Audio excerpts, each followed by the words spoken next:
வணக்கத்திற்குரிய போக்குவரத்து கழக ஓய்வூதிய சகோதர சகோதரிகளே, உங்கள் அனைவருக்கும் அரசு போக்குவரத்து ஓய்வூதிய நலமீட்பு சங்கத்தின் சார்பில் எனது பணிவான வணக்கத்தினை உரித்தாக்குகிறேன்.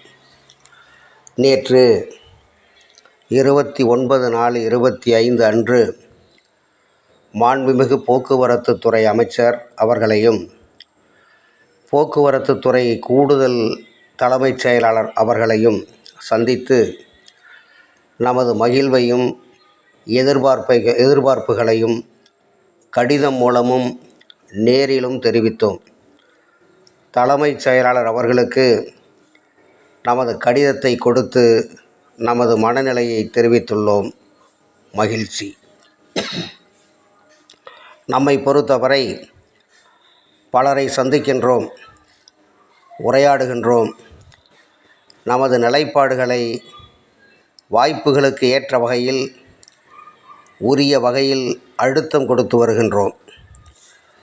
அனைத்தும் அந்த உயர் அமைப்புகள் நமது ஓய்வூதியர்கள் விழிப்புணர்வுடன் இருந்து கொண்டே இருக்கிறார்கள் என்கின்ற மனநிலையை அவர்களுக்குள்ளும் ஏற்படுத்தி நமது ஓய்வூதியர்கள் அவர்களுடன் விடுபடா தொடர்பில் இருந்து கொண்டு இருக்கின்றார்கள் என்பதையும், கோரிக்கைகளை விடாமல் வலியுறுத்துவதால் ஒரு நாள் இல்லை என்றாலும் ஒரு நாள் அது குறித்து அவர்களை சிந்திக்க வைக்கும், பலன் தரும் என்கின்ற நம்பிக்கையுடன் நாம் ஆற்றுகின்ற பணிகள்தான் இவை.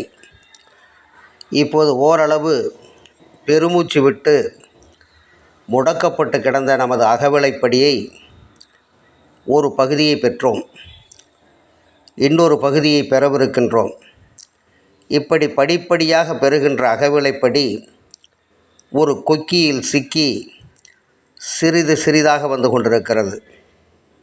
இது விடுபடாமல் எந்த கொக்கியிலும் ஒருபொழுதும் சிக்காமல் கிடைக்க வேண்டும், முழுமையாகவும் கிடைக்க வேண்டும் என்பதே நமது பேரவா, குறிக்கோள், நோக்கம்.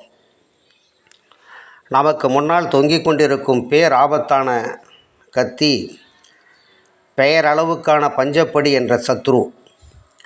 அதாவது நிர்வாகம் அரசாங்கத்திடம் வலியுறுத்தி பெயரளவுக்கான பஞ்சப்படி என்ற வார்த்தையை எல்லா பிரமாண பத்திரத்திலும் பதிவு செய்தே வருகிறது. அது நமது பணிக்காலத்தில் பெற்று வந்த மாறும் பஞ்சப்படி என்று மாற்றப்பட்டாக வேண்டும்.